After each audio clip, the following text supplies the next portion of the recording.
All right, good morning. Thank you so much, everyone, for attending this, our second Learning Lab presentation. Today's focus is going to be on adult family homes. My name is Luz Rodriguez. I'm one of the lead permit technicians here with the county, and I work in the Permit Center. The Permit Center is usually your first point of contact when you are going to be submitting your documents.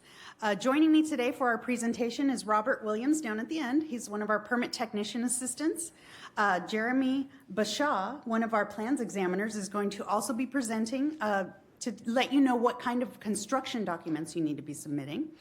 And I have also asked one of our building inspectors, Wesley Baumgardner, to join us today for some general questions perhaps at the end. Now, let's go ahead. So how to obtain an adult family home permit? We're going to go over the overview of the state requirements. As a reminder, it's the state that issues you the license. We're just one part of that process. We're going to go over what it takes for the Permit Center to be able to accept your submittal, what your best practices are. Always we recommend starting with a question and answer appointment. The creation of the appropriate permits that you need in LMS, which is the county's permitting system. How to request a submittal appointment, and then submitting your documents into Project Docs. What the Permit Center's required documents are. What the building division needs to see in order to do your plan review. We're going to touch lightly also on the inspection process once the permit has been issued. And last, we provided you some contact information as well as additional contacts, not just with our office, but also with the state and other entities within the county that might need to provide some input. All right, so I'm going to ask Robert to come join me up here. He's going to go over the state requirements.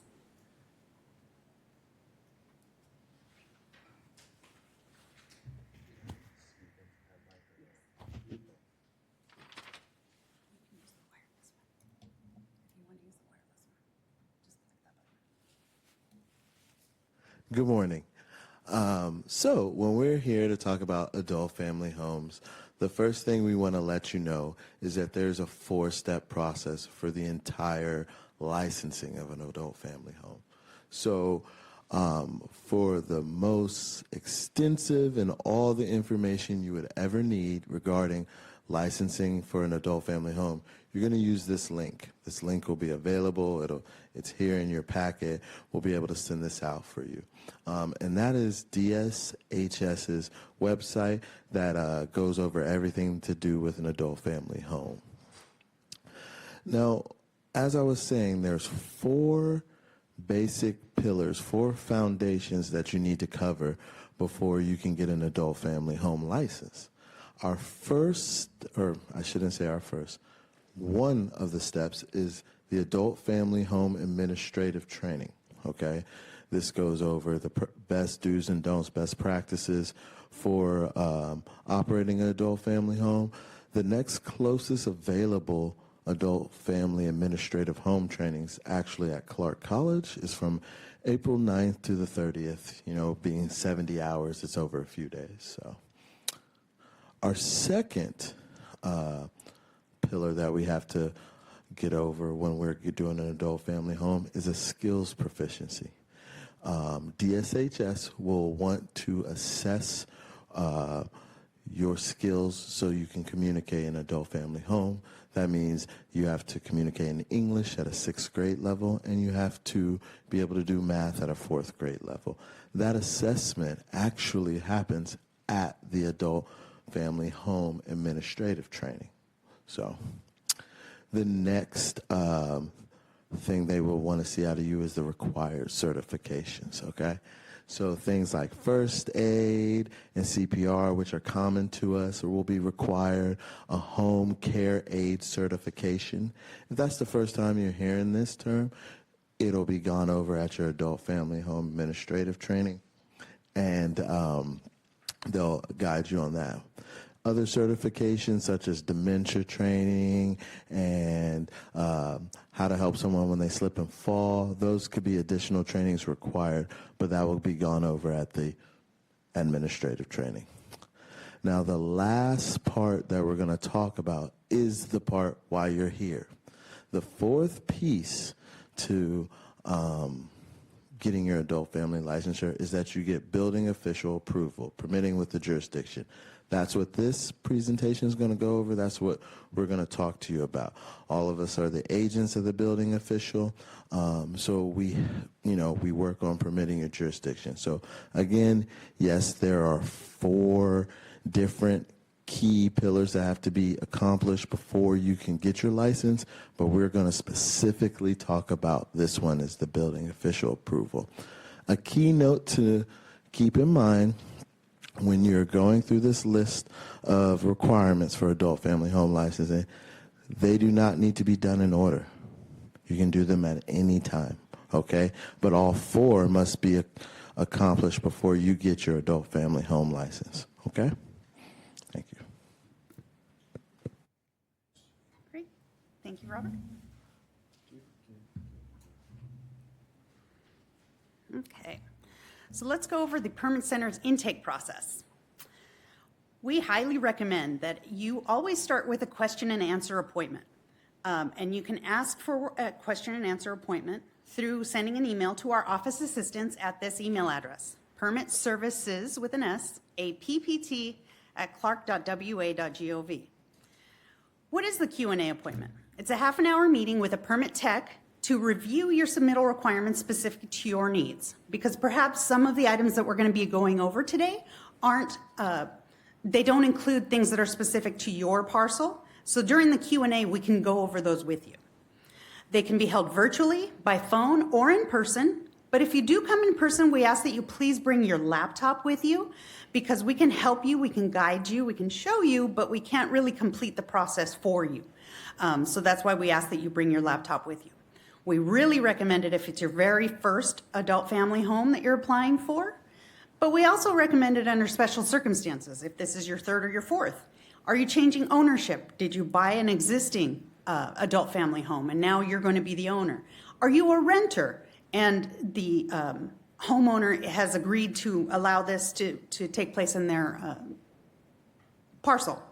And other parcel related items, such as, are you in a wet hab? Do you need to add on to your house in order to have the business? There are different requirements that apply in all of those circumstances. The good news is that Q&A appointments, they're free of charge, and we are scheduling them currently on Tuesdays from 8 a.m. to 2 p.m. and on Thursdays from 8 a.m. to noon. And as I mentioned before, they are half-an-hour appointments. Now, how do you create the appropriate permit in LMS? LMS is, once again, the county's permitting system. And the first thing you probably want to ask is, what type of permit should I apply for? So the administrative review of the adult family home use is done through an ARS permit. So you're always going to need an ARS. If there's any type of construction related to the adult family home use, you're also going to need a construction-related permit. That can be an ADS, which is an additional dwelling or structure. That's if you're adding new ramps, you're changing the occupancy of some of the existing square footage. So like say you're converting a garage into a bedroom or 2 bedrooms. You're adding a deck, patio covers, remodels that include plumbing and mechanical fixtures, or additions of square footage. All of those require an ADS permit. Now, keep in mind that if it exists, it doesn't necessarily mean that it was permitted. Some of the previous owners may have added square footage, they may have added a deck, but we have no permit for it. Unfortunately, at this point in time, in order for us to be able to approve your adult family home, it does need to get permitted. So that's why that Q&A is so important for you. Now, let's say you have just a minor alteration that doesn't include plumbing or mechanical fixtures, and you're not changing the occupancy or adding any square footage. At that point, that's an ARS permit, and Jeremy will go a little bit more in depth into what those are a little bit later. Now, if you do need a quick permit, we do have those. Quick permits are ones that you can apply for through LMS. You pay the fees, and they automatically issue to you without us needing to look over your submittal documents. Those include our RSW, which stands for re-roofing, re-siding, and windows. That's if you need to change your roof, your siding, or your windows with no change to the structure. So you're changing out an existing window and replacing it with the exact same size, That's a good permit for you to get. If you need to add any plumbing fixtures, so you're changing, and you're not affecting the structure very much, that would be a PLM. That also automatically issues out. And the same with a mechanical permit. If you're changing your mechanical fixtures with minimal or no effect on the structure, you can apply for the MCH and that will automatically issue. But lastly, if you do need an electrical permit, that's actually not through us. You're going to want to contact the Washington Department of Labor and Industries, and I provided their email address and a phone number on this page for you to reference. Okay, so bear with me a moment here.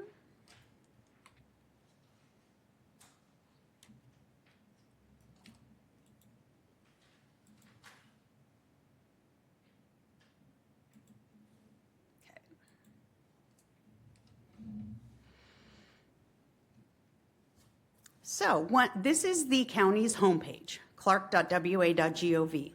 To get started, you're going to want to go to Departments, then click on Community Development, and from there you're going to click on the Permit Center.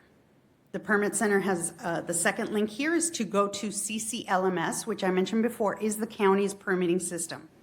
Now there's a lot of good information here. As you can tell, the permitting system is used by a lot of different agencies and divisions within our own departments.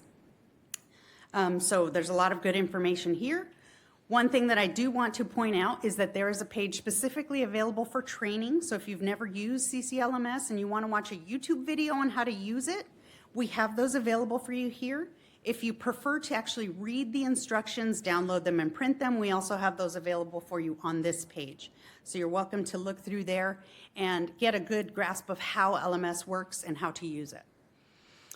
We also have a page dedicated to the frequently asked questions. Great information there as well. But the one that we're going to focus on today is the login page.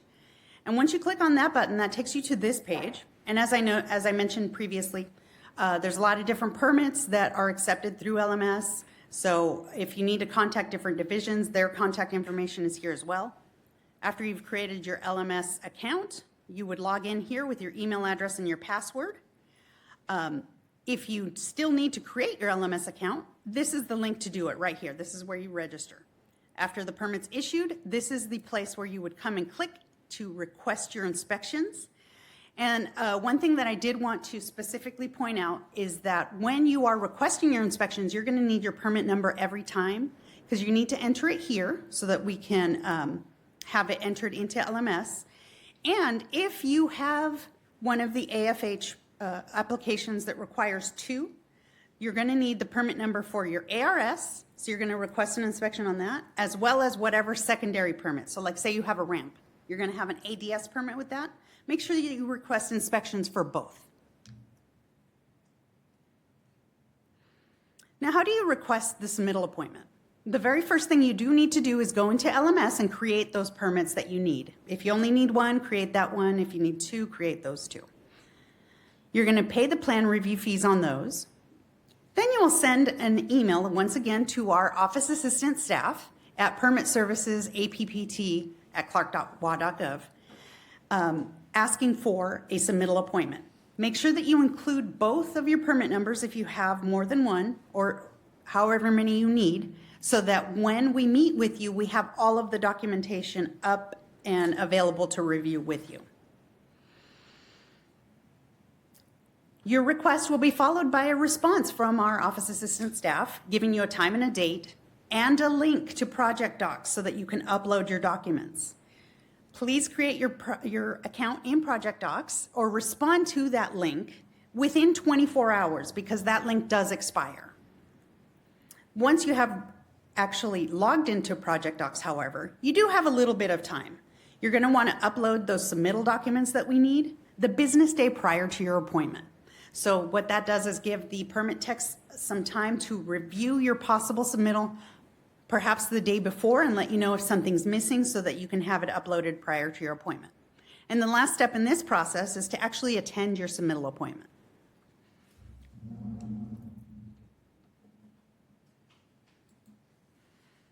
Now, once you start once again at the Clark County homepage, let me show you where the documentation is that you're going to need. Go once again to Community Development, And this time, let's see, you're going to go to E-Plan review. So actually what we're going to talk about a little bit here is the Project Docs system. So in the Project Docs system, you want to make sure that you're following the proper file naming convention, because unfortunately this is a reason for us to have to reject some of our submittals. The main goal of having the proper naming is that we can see immediately what you are uploading or what you want us to see. So we do have 2 examples available on this specific page. And the first example here is if you have a designer or an architect or an engineer, somebody that has provided the plans to you, what you really want to do is make sure that you put those plan pages in order right here. So the order that your designer provided them to you would be here. We ask that you start with a 3-digit number so that they stay in order. And then that second column would be like the page number that the designer has provided. And the last item that you want to include in the name of the file is the name of the page that you've uploaded. Because once again, what we want to know is exactly when we look at it, what are we looking at? What is this page that has been uploaded? That makes it a lot easier, and it saves time with regards to the review process. The second example that's available on this page is if you do not have a designer or a design professional. In that case, you just need the page number and, once again, the name of the sheet. And again, what you really want to do is make it totally obvious to your permit tech and to the plans examiner what page you have uploaded. We also have good information here on inserting plan pages, what kind of document files should go into the document folder of Project Docs. And those include things like the trust packet, different packets. So let's come back up to the top left-hand corner. Once again, our best practices is just a list of things that are going to help you be the most successful in your Project Docs submittal. Because now, as you probably know, we are exclusively doing all of our reviews electronically. So we do have also a page dedicated to the requirements of filing electronically. If you have document files, those can be multi-page documents. However, all of your plan pages, we ask that those be single-page documents and those be uploaded into your drawings folder. If you don't know how to divide up a multi-page document, we do have an instruction pages here on how to separate those out in Adobe, Google, and Mac. Because we know sometimes your designer will like send you a whole packet and everything's all attached. That's where you would go to learn how to separate those out. Also, all of your drawings do need to be to scale, and there are different requirements for spacing. So once your plans have been approved, the system is going to automatically place that approval stamp on it, and it's a set location. We can't alter that. So you want to make sure that these little spaces that are outlined here, depending on your sheet size, that you've left that space available for the stamp to be placed on it. Okay, so now we're going to go over those documents that you need.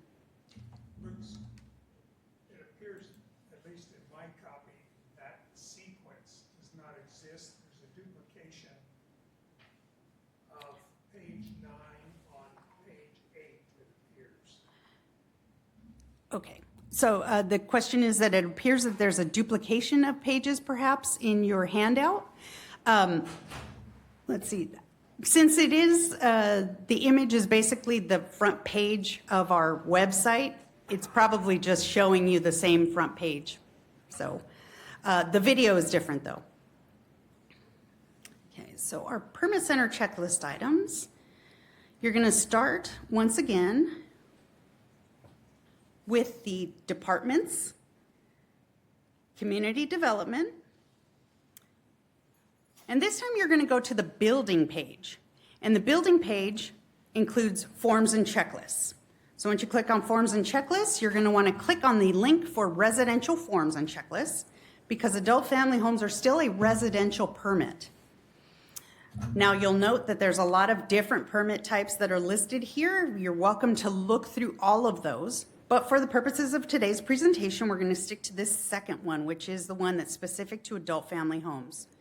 Now, one thing that we do want to point out is that the adult family home packet is a guide. It's not just a form. So you're going to want to go through one page at a time. Our first couple of pages here, they include instructions on the entire process. Here's the county's application. So we do need for you to fill this out in its entirety, and please make sure that it matches whatever you have entered in LMS. You're also going to need to provide a plot plan, and here's the checklist. That was the checklist of all of the items that need to be included on your plot plan. You're also going to want to make sure that you go through this checklist that talks about all of the items that are required. And then you will start with some documentation that's specifically required by the state. Make sure that this is all filled out, and once again, that it matches from the county's application to LMS to the state's application. Want to make sure that we're consistent with all of those different entry points. We've also included some information here that's specifically from the state for you to go over, and so these have to do with the Washington State Code with regards to the adult family home use. So once again, this is a great guide for the entire business. If you do have questions specifically about grab bars, handrails, and ramps, we've included a phone number and the email address for the building division here. And a little bit of information on how to request your building inspections. Now here is the inspection checklist. You're going to want to fill this out, and one of the best recommendations that we can give you if you want to know if you're ready to contact us for your inspection is to fill this all out and make sure that you have you've looked at your parcel, your property, with the eye of an inspector, okay? One thing that I do want to point out while we're here, if you'll notice this section 4, there's a little address or signature block, a signature block specifically for your property owner. So if you're a renter who's running the adult family home, you're the one who's filling out the majority of the packet. However, the property owner does need to fill out this portion. They need to sign off their approval. Okay. Just want to make sure that didn't get missed. So once again, as you're scrolling through, here's some more of the residential building code that needs to be met with regards to the adult family home use. But remember how I said that you're going to want to go through that checklist and pretend that you're your own building inspector? These are the items. So you're going to want to start with your sleeping rooms and make sure that everything that's listed in there that has been addressed, because this checklist is the same one that Wesley's going to use when he comes out to your parcel. The same thing with ramps. Here's an example of a ramp elevation. Jeremy's going to go a little bit more into detail on what they need to look at for your submittal, as well as means of egress, stairways. All of this does need to be filled out. And once again, just pretend like your own building inspector, right? So that's the packet itself. Let's start back up at the county's webpage, back up at community development, building, forms and checklists.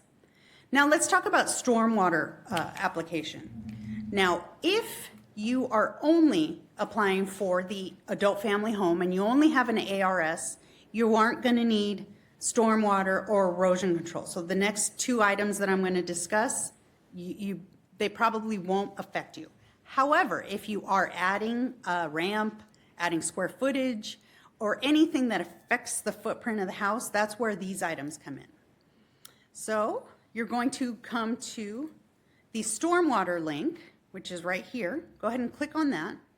And as long as your addition or the area that's being affected by the permit is under 2,000 square feet, really all we need is these first few pages filled out. Right here, you're going to tell us the entire site of your parcel, the size of your parcel, as well as any new roof area, any new driveways. And this little box right here, where it says total area of land disturbing activity, this is the box that you want to match with your stormwater application. Additionally, if you are adding square footage or adding a deck or any of those, this is the boxes that you need to check off, basically stating that you're only filling out the application for the stormwater and you've included an erosion control plan and erosion control site plan. However, if all you have is like post holes for a patio cover, or maybe your ramp only has post holes, then your project would be post holes and footings only. These would be the boxes that you would check off. So as soon as that's done, we will go back over where the location of the erosion control plan is. And again, if you have any questions on any of these documents, your Q&A is going to be your best friend. So once again, you go to Departments, Community Development, Building, Forms and Checklists. This time you're going to click on Erosion Control Forms and Checklists. And if you scroll all the way down to the bottom, it's the very last link on that page. So once you click on that, that's going to take you to the erosion control plan application. So you just fill out these pages, you give us as much information as you possibly can for your parcel. And remember how I said that those numbers needed to match from one application to another? That would be this box right here, the total area of land disturbing activity. Keep telling us a little bit more about your parcel, what kind of land is on the area. And when you get to the elements of the erosion control process, you're going to want to check those, whatever you're using. However, if an element is not applicable, make sure that you click not applicable, but then you have to tell us why it doesn't apply. Don't leave that blank. Acceptable reasons are lot is flat, or there's no slopes on this parcel, anything of that nature is a sufficient answer. And you're going to want to go through and fill that out for all of the elements listed on the plan. And when you create your site plan for the erosion control, you want to make sure that any elements that you've listed here that you checkmark that you're going to use are properly identified on the site plan, which we're going to get to in just a moment here. Now, here's an example of what a site plan looks like. And say for this customer, they had a silt fence. They had stated the silt fence would be used, and they're showing you where that silt fence is located. So that's the kind of thing that we're going to be looking for. In this packet, we've included a little grid sheet in case you want to use that to do your site plan on. And then just make sure that you fill out the top portion of the erosion control log, because that's what the inspector is going to be signing off on when they come to your parcel. Now, a couple of elements that I did want to talk about with regards to erosion control and stormwater is, once again, as long as those land disturbing activities are under 2,000 square feet, we can look at them in the permit center. If it's over 2,000 square feet, then you would need to apply for an ENG with development engineering.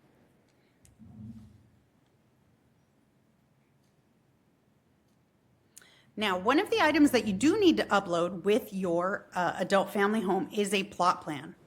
So starting once again from the county's homepage, clark.wa.gov, this time you're going to go all the way to the bottom right-hand corner where it says Property Information Center, and here's where the link is. From there, you're going to get a separate page that comes up, and there's going to be a field for you to enter either your street address or your assessor's parcel tax number. One item that I did want to point out here, we're not going to go in depth into the GIS system because it's a lot of information. So we do have a page that's dedicated with helpful videos and documents to help you navigate through GIS and use it most effectively. And that'll bring you to a page like this, and you're welcome to click through any of those, and I highly recommend that you do. But once you do actually get to the Property Information Center, say you've entered your parcel number or your address. This would be the next page that comes up. From there, you're going to want to verify that this is definitely your parcel that you're looking at. And you're going to find that out by looking here. Who's listed as the property owner? What is the mailing address? As long as that's you, that's great, or your owner. Now, one thing that I did want to point out is that this information belongs to the assessor's office. So if it is incorrect, this is their contact information here, phone number and email address, so that you can reach out to them and have it corrected. For our purposes today, you're going to want to click on that Maps Online link at the top. And what'll happen is it'll bring up a GIS or an aerial map of your parcel. And if you click on Layers, you can click on Imagery, and you can look at your parcel from an aerial view. Now, one thing I did want to point out is perhaps you want to look at your parcel over the course of time. We do have those images. We even have them in infrared over many years. So they do go back as far as 1955. However, as you can tell, there wasn't very much going on in this area in 1955. But you probably want to access the most recent images which are from 2023. Now, one of the things that you do need to include in your plot plan is proper dimensioning. So one thing that I wanted to show you specifically here is this little green toolbox is what's going to bring up the measuring tool. So as a straight line. And you're going to get that measurement started. You're going to click once. So in this particular example right here that I'm demonstrating, it's to find out how wide your driveway is at the property line. So you'll click once to start that dimensioning, click twice to finish the measurement, and then it'll pop up right here. So it tells us that this particular driveway cut is 20 feet wide, approximately. If you want to measure out an entire square foot area, so say for example, this patio cover was never permitted, but you need to measure it out, you would click on that second option, and then you can click all the way around. And this tells us that that patio cover appears to be about 224 square feet in size. So these are all helpful tools to help you when you are creating your plot plan. Now let's come over to map sites up at the right.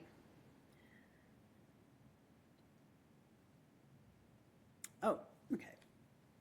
One of the first things, before we go to map sites, I did want to talk about easements, because easements sometimes can affect your ability to locate a new structure in certain locations. And the way to find if you have any access easements on your parcel is to click right here where it says encumbrances group, easements. Once you click on that, it should populate any access easements on your parcel. Unfortunately, the one that we're looking at for our example doesn't have any. But if you were to scroll out, if there were any in the neighboring areas, they would show up in blue so that you could see where they are located.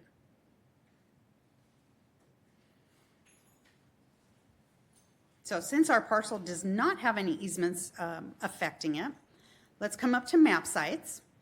In the environmental layers, that's one of those things that I mentioned that like perhaps you might want to come in and have a Q&A with us because your parcel might have specific elements that need to be reviewed. You're going to click on environmental constraints area. Now, you see how it says loading up here in the top right-hand corner?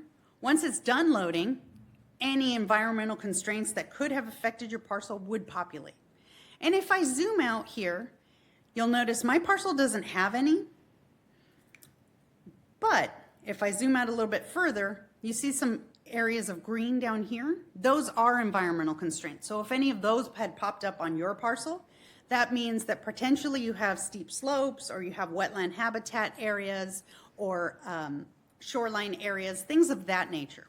So if any of those do pop up on your map, you're going to want to talk to us.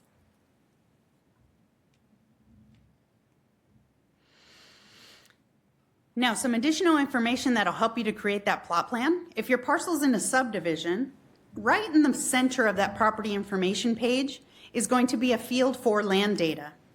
And if there is a name listed under the field specific to subdivisions, you're going to want to click on that link and it'll bring up another window. From that window, you can click on either of those two links to access either a TIFF file or PDF file for your plat. This is that plat. What this does is it provides you with the dimensions of your parcel, as well as if there's any easements that maybe aren't showing up on GIS, those would be recorded here. There could potentially be other notes speaking to like things that are not allowed in your subdivision, things of that nature. If you are in a tax lot, unfortunately, we don't have what the subdivisions do as far as it being properly mapped out and recorded. But you are welcome to check on this button, which is the PDF for the quarter section page. And what that is like a historical document showing what the parcel has looked like in the past and historically. Now, one thing I do want to point out is that the county ourselves, we do not do any surveying of private parcels. So this particular example was very fortunate in that their prior owners did have surveys done and recorded. So if your parcel does have a recorded survey on it, you're going to want to click on the one with the largest number because that will be the most recent file. This is what came up when we clicked on that link. And what is very helpful about this is that it does include the property line dimensions and other things. There's an easement here that might not have come up on GIS. So there's a lot of good information on these surveys as well that you're going to need to include on that plot plan. Now, the very first thing that you do need for your permit center documents, of course, is the application packet in and of itself. Here's a link directly to it, and it's everything that we just went over in the video previously. That includes filling out that county application in its entirety. And once again, make sure that your county application matches your state application, matches your LMS input, as well as your plot plan. You want to upload your plot plan following the checklist of items that is required, because that's the same checklist that we use when we take it in. And this is an example of what a proper plot plan would look like. One last reminder on that inspection checklist is that if you are the renter, you want to make sure that your homeowner has signed this part off. Now, if you are asking for one of those additional permits, you might need to apply for a building permit separately, right? That would be this application right here. I've included the link, and it's a 2-page application. If you do need to fill this one out, make sure that anything that you're adding, whether it's a deck or patio cover or what have you, that square footage also matches with your plot plan. Here's the link to that stormwater application if you need it, if it applies in your case, as well as that erosion control plan. Now, here's an example of where they have marked off that they're using the silt fence for their erosion control and a stabilized construction entrance, and where those are marked off here. So you want to make sure that your site plan includes anything that you checked off on that list. Currently, we are now doing all of our reviews under the 2021 building codes, and that was effective as of March 15th, so just a few days ago. But if you're watching this presentation at some point in the future and you want to find out what code we're reviewing under at that point, you're going to want to check Title 14 of the Clark County Code, and here's a link to it that's also available and accessible through the front page of our county website. Once again, today's current design criteria. This includes wind speeds of 135, your snow loads, things of that nature. These are what they currently are. Here's the link to access them at some point in the future to see what they are. However, you also are welcome to reach out to us and we'll let you know. But from this point forward now, I'm going to hand the baton over to Jeremy so that he can talk a little bit more about what their requirements are for building.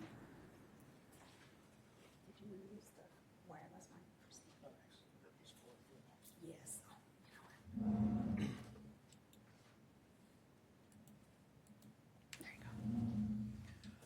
Thank you, Luz. Okay, so we're going to dive into the building plan aspect of the adult family home application submittal requirements. With every adult family home application, as Luz mentioned, you're going to have the administrative only portion of that. The administrative only portion of the application is going to require a building floor plan. The floor plan is the significant part of the building submittal requirements.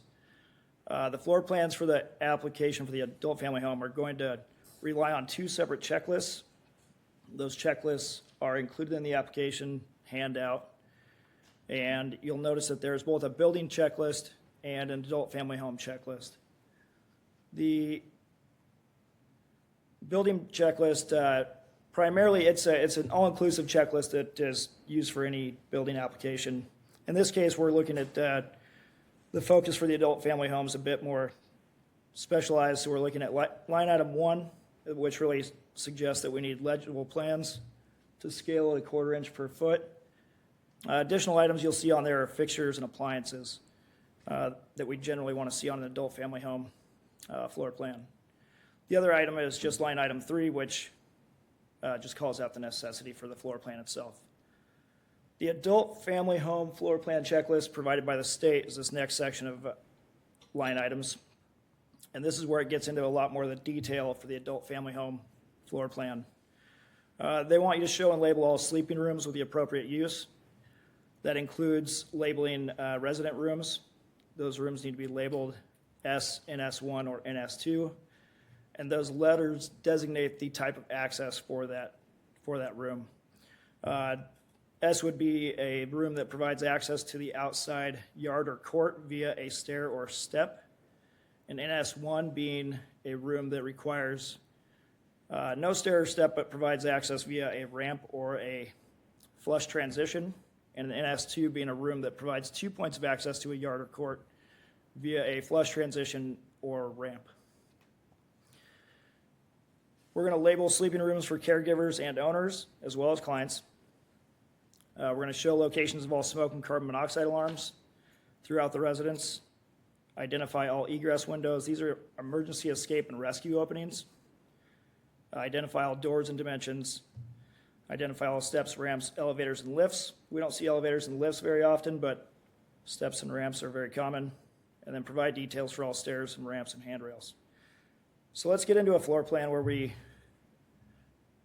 can look at these items. Oh, additional in your adult family care application, note that you are required to submit the inspection checklist. This is included in the application.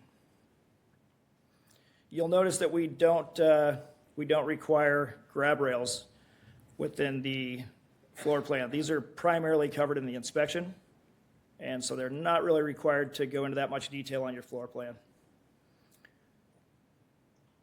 So here's an example of the administrative-only floor plan.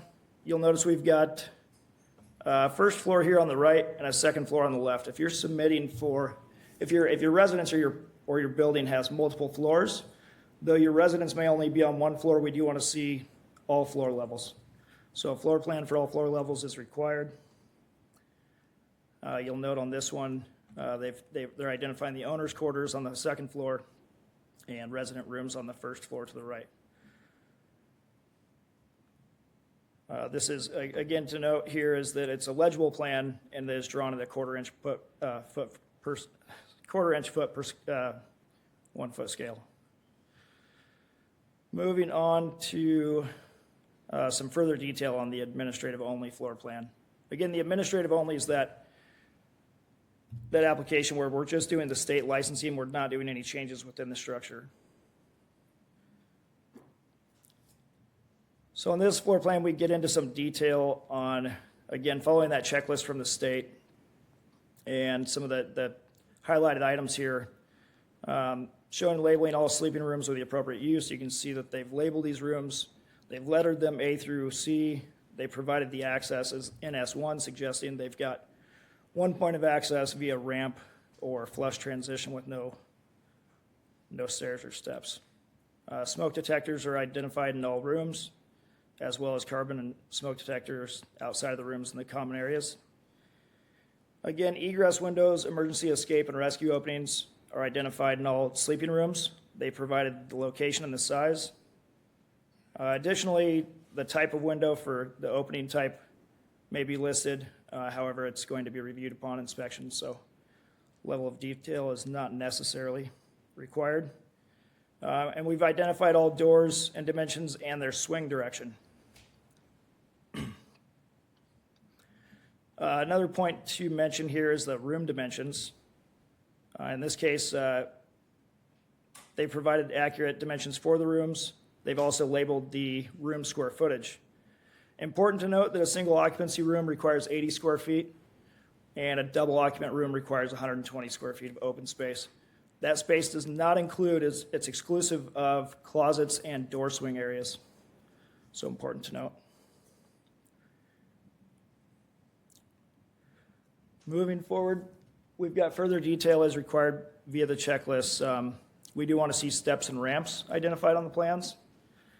In this case, you'll see that they've got the entry to the front entry of the home identifies a single step in this location. Additionally, at the rear of the home, they've identified a concrete landing and concrete ramp with an additional step here as well.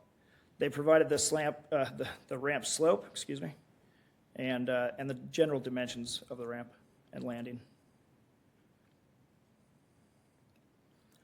Additional to the floor plan for your administrative-only requirements are going to be stair and ramp details. Generally, we're looking at a plan view requirement. So again, this overhead plan view, this should show up on your floor plan, and then an elevation view, as noted here on the right-hand side.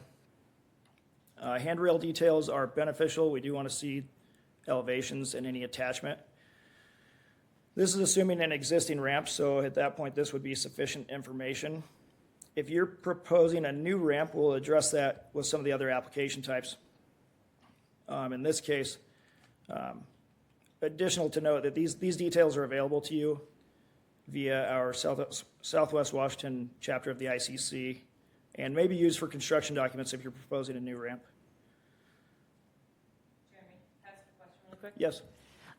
Does that mean that if I wanted to build a ramp that I need an additional permit? I wouldn't just be able to use an ARS, I'd have to have an ADS? And we're gonna cover that, excuse me. Oh, okay, sorry. If you have an existing ramp, we still want to see details. If you're proposing a ramp, we're going to get into those different application types. Again, we're off on a little bit of a tangent here with the ramps, but the details are required even for your administrative-only applications.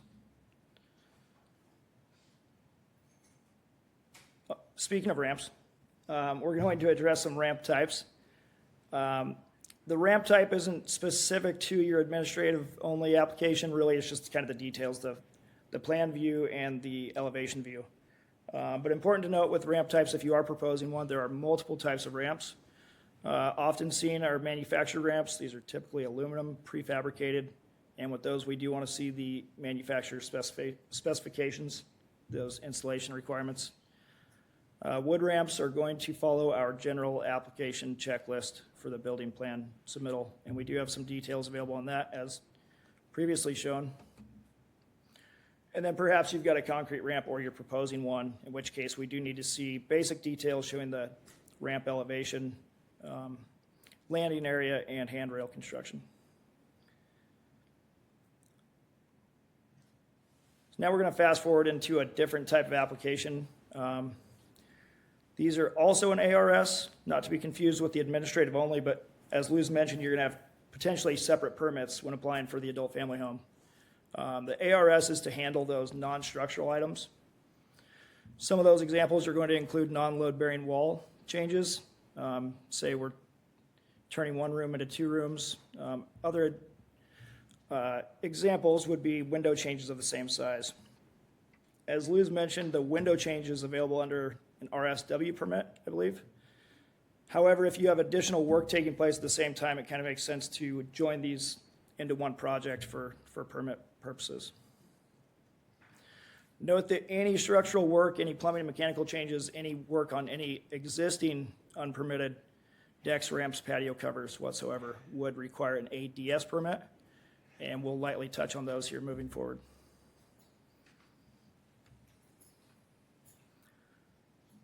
Building plan requirements, again, for the non-structural ARS, that alteration permit, are limited to floor plans. Again, you're going to follow the building plan checklist for Clark County. It's included in that application packet. However, on a minimal scope proposal, we're really only looking at the interior floor plan. Here we've got an example of this scenario. So it's a non-structural alteration. We'll assume the bedroom in the top left here is adding a partition wall to divide this into two separate bedrooms. And they're going to add a doorway here and no other changes. We'll assume there's already heat supplied and emergency escape and rescue openings provided for the second room. So in this case, that would qualify as an ARS, non-structural alteration. Another example is this front den. They've taken a den and they're now converting this into a bedroom, a double occupant bedroom. So they're extending an interior non-load bearing wall and adding a doorway. We assume, again, this scenario assumes that we've got existing emergency escape and rescue openings and existing mechanical, no changes there.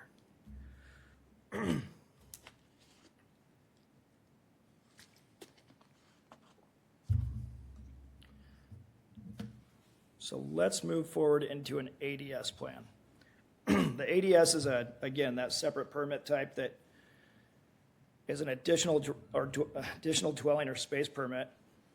Some examples are going to be a remodel with structural changes, any addition onto the property, interior remodels that are going to cause mechanical or plumbing changes to take place, garage conversions, ramp or deck construction or patio cover additions, things of this nature. So the additional dwelling space permit plan requirements are going to rely on the building plan checklist for Clark County. That's available both in this checklist, this handout, and our general residential handouts. We're not going to dive too deep into this one. The building plan checklist is, again, all-inclusive from everything on the structural front side of things with the foundation all the way through the compliance with the Washington State Energy Code. We do have a prior learning lab that's been recorded that touches on that application process and what that looks like. And again, if this is something that is likely part of your scope of work, we do encourage the Q&A appointments, and our building line is also available at the end of the presentation. We'll go ahead and look at an example here for you, just so you have an idea of what that ADS looks like. So in this case, we're going to use this same floor plan. And in this upper left bedroom, in this case, they're actually removing a window. So I apologize here. We've got a existing floor plan on the left and proposed on the right. So they're going to remove a window and add a window for emergency egress, escape and rescue opening for this second bedroom. They're adding that partition wall. They're adding an interior non-load bearing wall at the front and then creating a door opening to that room. And assume they're extending a mechanical line for heating that second room. So this, in fact, does trigger that additional dwelling or space permit and would be a separate permit in addition to the admin only. Important thing to note, we will allow the admin only and the ADS or additional supplemental ARS permits to use the same floor plan. So that is a convenience for you. Often those permits will ride together through our system. Another item that they've added on this one would be the exterior ramp and landing. And so again, they've identified it on the floor plan, and any increase in the footprint of the structure is going to trigger this ADS type permit.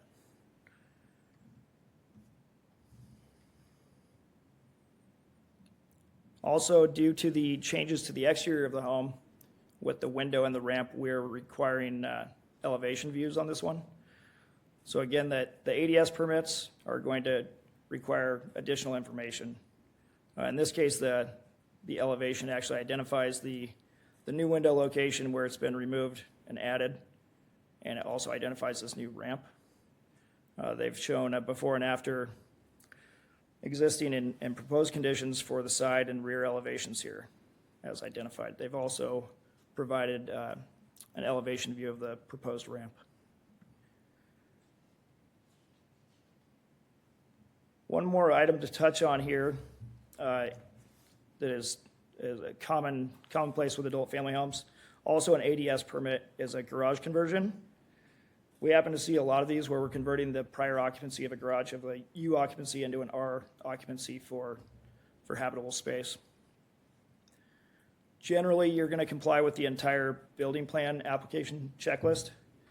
But some helpful documents here that are available through our local chapter of the ICC. We've got a link here provided at the bottom. These details are really going to help you when it comes to meeting the energy code requirements and habitable space requirements for building up that floor area of the garage. They're also going, this detail also kind of identifies how to infill that garage door area. So these are not all inclusive. They are not expected to be the only plans required for a garage conversion, but they are just helpful documents. So again, we do encourage the Q&A appointments. We do have our building email addresses at the end of the presentation here, as well as our phone number, and we're happy to help answer questions on these at the ready. At this point, let's see here. I think I've got one more slide. We've attached a copy of the adult family home inspection checklist for you. I'm not going to dive into this. It is in your handout. It's in the application packet. Again, as I mentioned, the grab rails, all of the adult family home site inspection criteria are identified and listed in this document. And so it's here for your reference.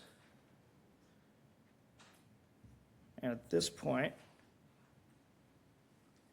that'll conclude my portion of the building plans, and I'll hand this back to Luz.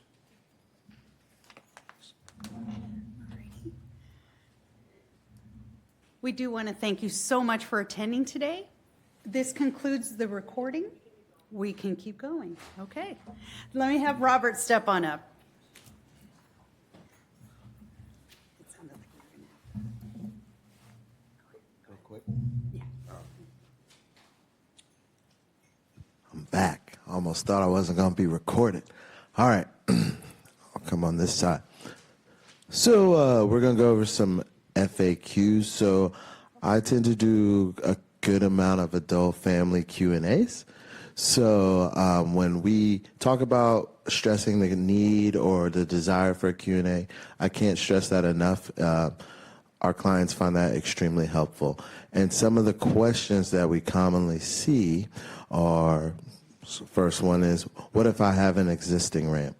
If you have an existing ramp, that doesn't necessarily mean you have a permitted ramp, okay? You still need a permitted ramp. So our recommendation is the first thing you do is schedule a Q&A. When you schedule that Q&A, that permit tech, they'll be able to walk you through how to see, how to determine if your ramp is permitted or not. If your ramp is permitted, great, awesome. If your ramp isn't permitted, still great. It can still be awesome. You'll just come in and apply for an ADS permit, and we'll get you set up. What if I want to have a double occupant room? Jeremy talked about briefly when we have two clients in the same room that it has to be a different size. So for one client in one room, it's 80 square feet. For two clients in one room, it's 120 square feet. So you indicate that on your floor plan, you put two labels for everything, and you show that it's 120 square feet, okay? Next one, thank you. What if I want to increase my existing client count? So client count is solely associated with the administrative permit. So when you increase your client count, you do another administrative permit. If Jason here has 3 clients in his adult family home, and next year he wants to go to 5 clients, well, Jason applied for an ARS to get those 3 clients, so he'll apply for another ARS to go from 3 to 5, okay? What do I need to have? What do I need to do if I want to have 7 or 8 clients? That's a good question. That's a real good question. So the way that the rules go now is that when you are first starting with your license, your first adult family home license, you can only have 6 clients for the first 2 years, okay? And when we go to 7 clients, 7 and 8, you must have an adult family license for 2 years, and you must have 6 clients for at least a year, okay? That's on our administrative side. On our construction side, when our fire marshal is reviewing and they see a home with over 6 client rooms, not over 6 rooms, over 6 client rooms, fire sprinklers will be required. So keep those things in mind, okay? When we're going 7 clients, 7 and 8, it's a step. There's levels to it. You have to start at 6. You have to have your license for 2 years, 6 clients for a year, and be prepared to sprinkler. What if I want to have more than 8 clients? I'll get to ADU next. What if I want to have more than 8 clients? Great, awesome. You still need your 6 clients. You still need your license for 2 years, okay? But when you come back to us to go above 8, we're going to send you a commercial route. You're no longer an adult family home. You're an assisted care facility, okay? And with that commercial route, we start you in land use. Opposed to starting with us in the permit center, you start with land use. Your Q&A will still help guide you. It'll still get you there, but it's a different ball game slightly. What if I want to build an ADU? Great, you can totally build an ADU. But instead of starting with us in Permit Center and going down the building route, you're going to start with land use, okay? Land use is that group that's going to make sure you have enough parking. They're going to make sure you're not negatively impacting your neighbors because you want an ADU and an adult family home, okay? We got one more. What if I want to have a home business? Let's say I want to have an adult family home, but I also want to make sweaters and sell them out of there. You can do that. You have to start at land use first. You're going to need a site plan approval. They're going to make sure that your home business and your adult family home, again, aren't negatively impacting things around it. So, and lastly, if I went too quickly or if you missed something in here, the code section, the construction code section for adult family homes is found right there, R330,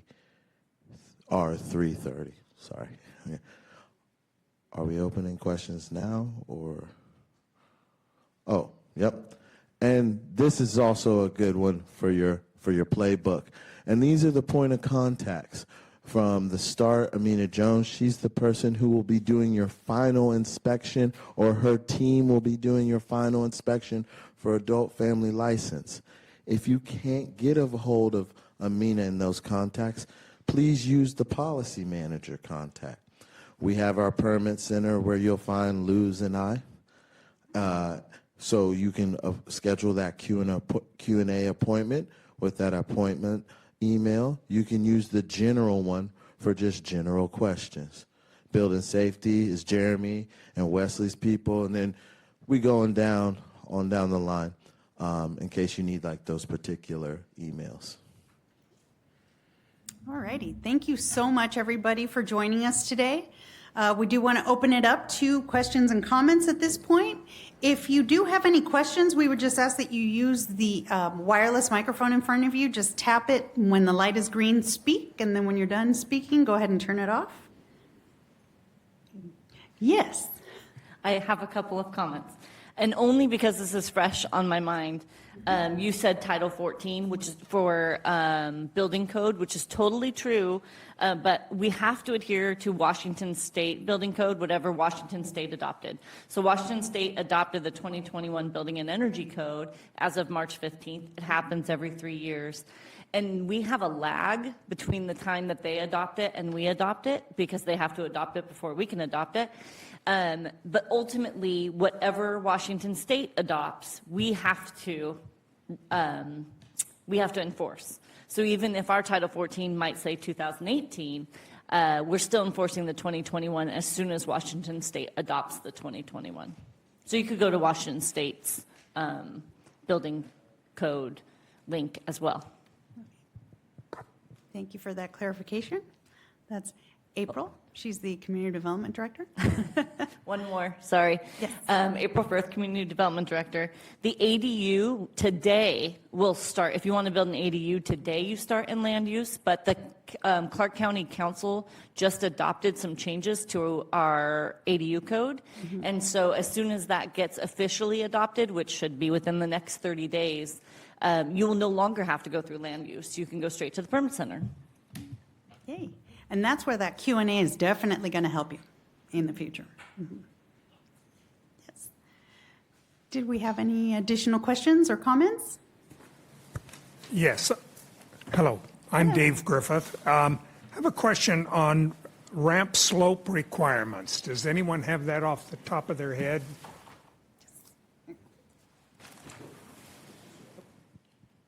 Yeah, so ramp slopes generally follow the IRC with this one. So for adult family homes, they are required to be 1 to 12 slope. Page 13 in your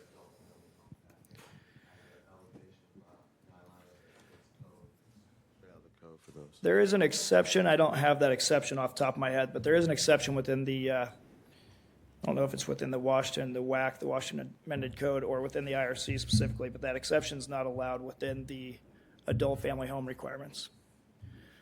It would for a private residence.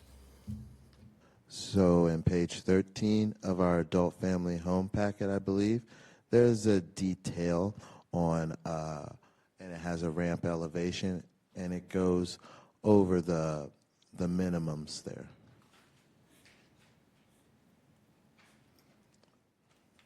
Is it page 13? Yes. So page 15, sorry, there's 16 pages, sorry.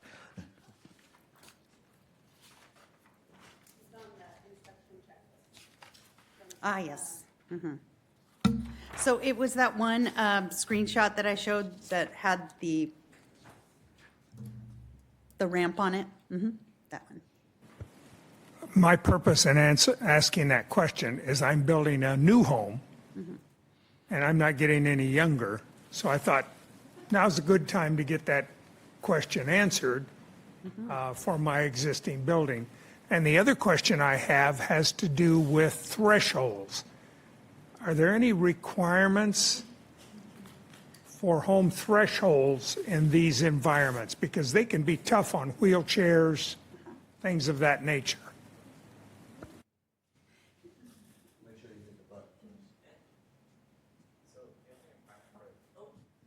The only requirement for thresholds are like for or a landing or riser. You can't exceed more than 7 3/4 of an inch from the top of the threshold to the bottom elevation. Do you understand? Does that answer your question? No.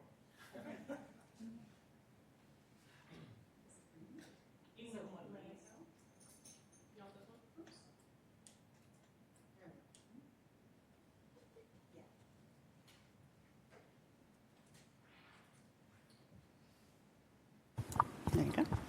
So there's no specific requirement for thresholds other than what it would be for a stair riser or a stair step, and that means your foot can't go higher than 7 3/4 of an inch from the lowest level to the highest level of that threshold.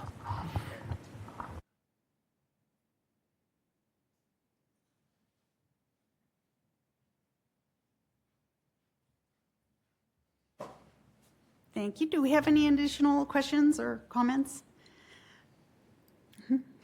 I have one more. You said the minimum square footage of a room for 2 occupants is 120 square feet. Does that but that also requires an egress door or window for each one, right? So if you split a room in 2, do you still have to have an emergency exit for both residents?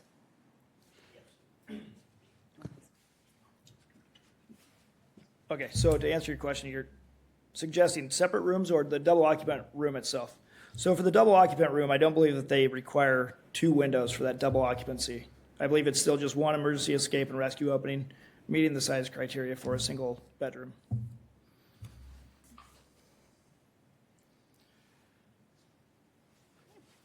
Well, thank you so much, everyone, for attending. Once again, it's been a pleasure to have you here, and we look forward to helping you in the Permit Center.